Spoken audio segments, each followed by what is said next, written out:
Hello. I'm not going to play around today. We're going straight into this. I watched Thunderbolts last night, and I can tell you, it is worth the hype. I have not felt that invested in a Marvel movie for a long time. Like, last one was Guardians of the Galaxy, I think. It was just so captivating the whole way through. I feel like some of this has to do with Russian accent Florence Pugh just being love of my life. But Yelena, why is she just so incredible? She's very down to earth, even though she's an assassin, but she says some very relatable things. You're like, yeah, I get you, girl, I get you. I literally don't know where to start. There's so many things to say. I gave it 4.5 stars. I really liked it. I really did. It felt like the MCU, but it also didn't at the same time. But it was still a Marvel movie. And yeah. I forgot there's a hamster in it. Oh, I hope that hamster's well. I hope Yelena looked after the hamster. I should also probably say there's gonna be a lot of spoilers in this. I'm not gonna hold back, so like, yeah, leave if you want to leave. Or leave, it's fine. So yeah, it just felt like a very refreshing film. There was so much humor in it. I was cackling in that theatre. Like, me and my friend, I thought I had tears in my eyes at one point. It was actually no. Should I say okay, like I feel really bad because no one else laughed at this. Like, I had tears in my eyes. This is so bad. But this is like way into the film. The Red Guardian saves this little girl from like getting crushed by a big slab of concrete or something. And then he like goes to the little girl. He's like, don't worry, you'll save little girl. And then boom, next second she's dead. I was like, the thing is, I knew that was gonna happen. In my head I was like, I bet you they're gonna kill her off straight away. Boom, she dies. And it just caught me so off guard. Oh my god, I don't know what happened after that, but I had tears in my eyes. It sounds really bad, but like, I think it was the shock that's made me laugh. I clearly don't deal with bad events well, do I? Anyway, it was so funny, but the humor didn't feel out of context or forced, or that it was taken away from the larger theme of the show, the film, which really was, I feel like it was about, it's very much, yeah, I think it was definitely about mental illness.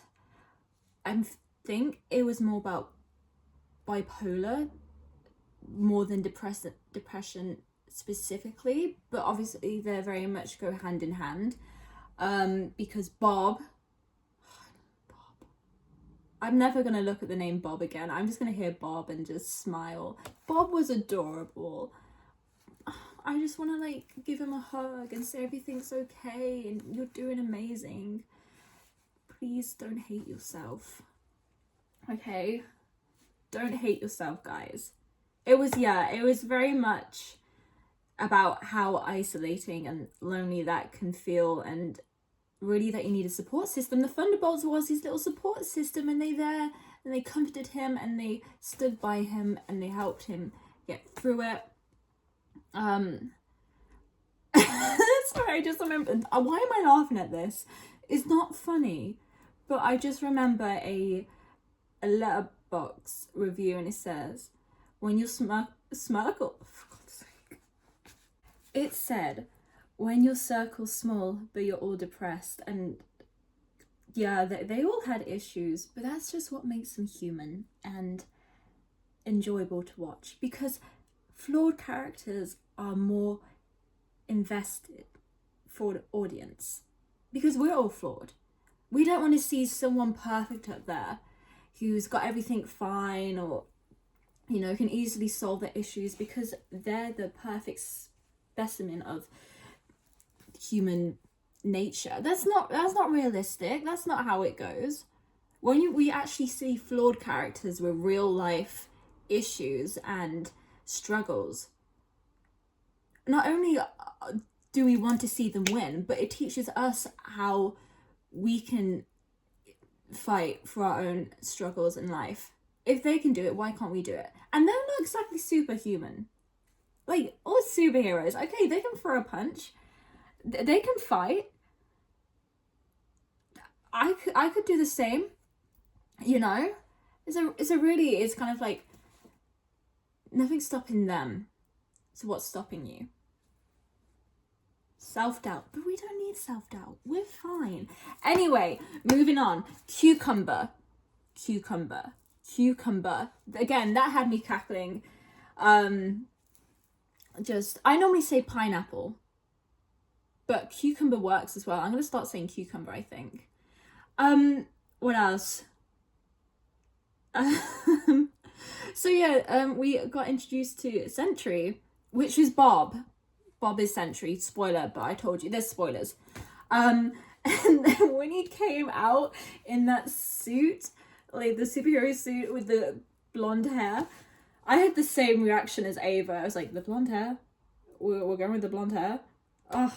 And then Bob was like, actually, this was like a collaboration. And Valentina was like, yeah, I said the blonde hair thought would work. I'm like, yeah, blonde hair? But as I mentioned, Valentina, shout out to Julia Louis-Dreyfus. I mean, what was that? That performance.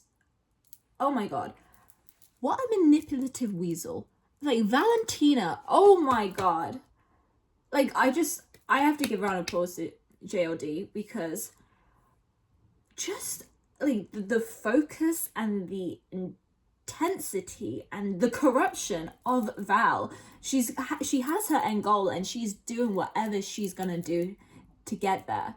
And she was so manipulative with Bob. Like, before she went into his like bedroom / cell to talk to him, and she puts this shawl over him, and she shows the necklace, and she goes to Mel, do I look motherly?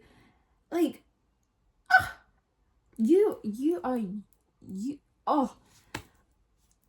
but again, incredible. And then how at the end she kind of lured the Thunderbolts. She was like, seemed like helpless and defensive, like, I need backup, like she was alone. And then they were all like, I'm gonna kill her, and they follow her through. And then there's the press conference, and then she's like, these are the heroes I was working on. She is something else. But like I said, JLD just did amazing. And I don't know what I expected, but she just smashed it out the water. So, like, well done. The Red Guardian, hilarious. Everything that came out of his mouth, I was laughing and kicking my feet and giggling. He was so funny. Ghost has my heart. She's just the accumulation of British humour. She's so blunt. I love Ghost. She's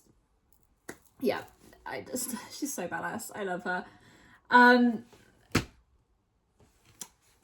don't know how I feel about Walker still. I still think he is a dick. But, you know, he saved people. He fought for them.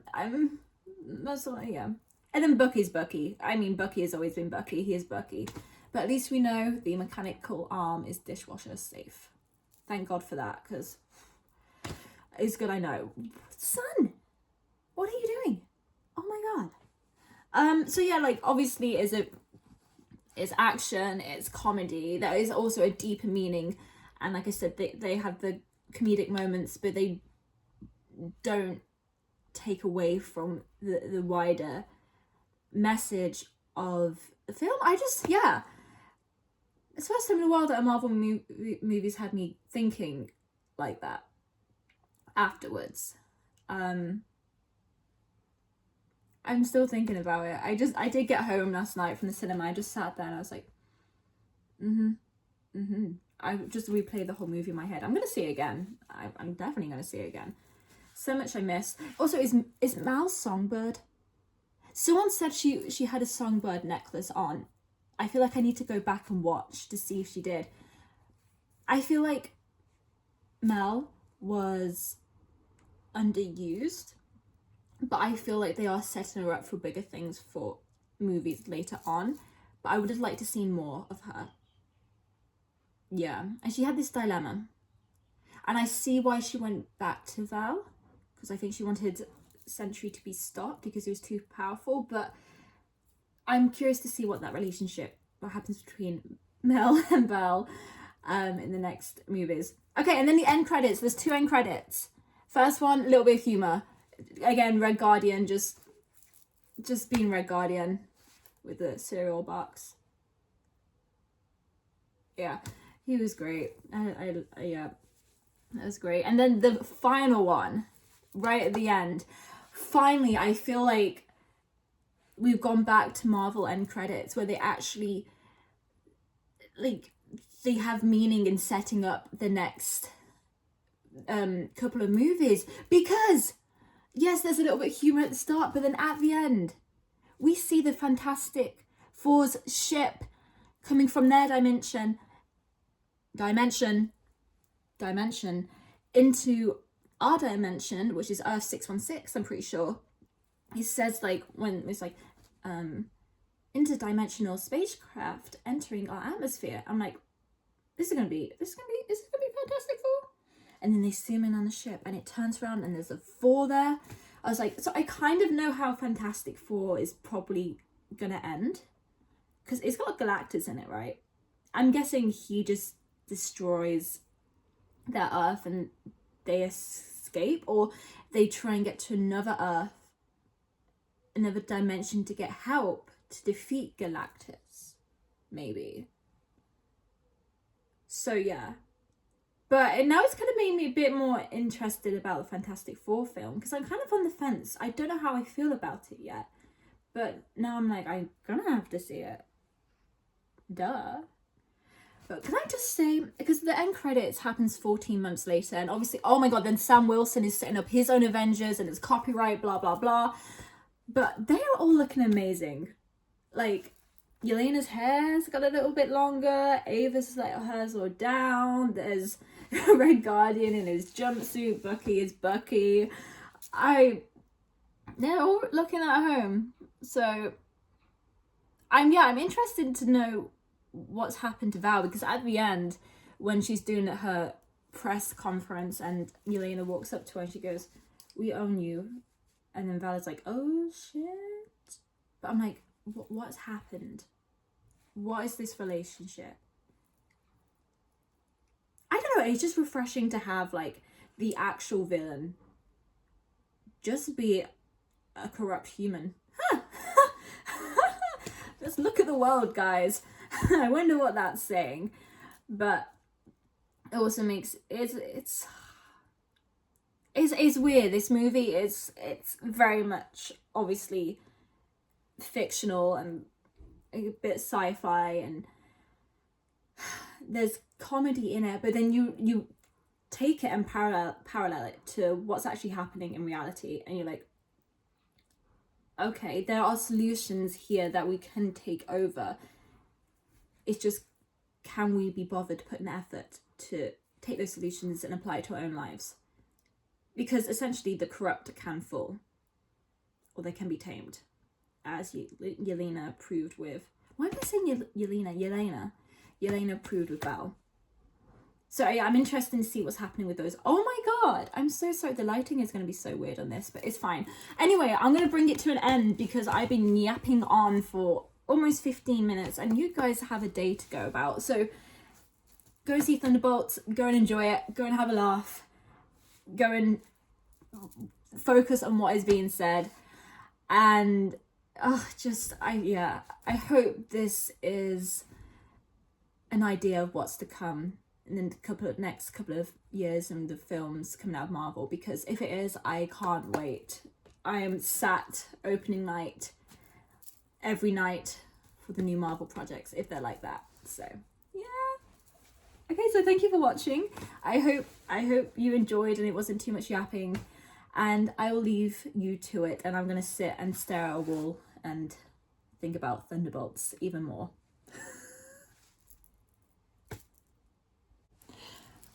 Okay, I know I said I was finished, but this is like my own end credits.